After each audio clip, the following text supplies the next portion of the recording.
سيكون عشاق الكرة العربية على مواجهة قارية مثيرة بين الجيش الملكي المغربي وضيفه الأهلي المصري الجمعة المقبل على ملعب الأمير مولاي الحسن ضمن منافسات الجولة الثانية من مرحلة المجموعات بدوري أبطال إفريقيا 2025 إلى 2026.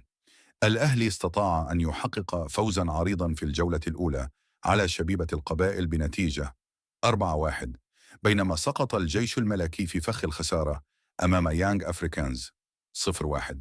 موعد مباراة الجيش الملكي والأهلي في دوري أبطال إفريقيا 2025 هو يوم الجمعة 28 من نوفمبر 2025 على ملعب مدينة الأمير مولاي الحسن، وتنطلق صافرة بداية المباراة في تمام 9 مساء بتوقيت مصر، 8 مساء بتوقيت المغرب.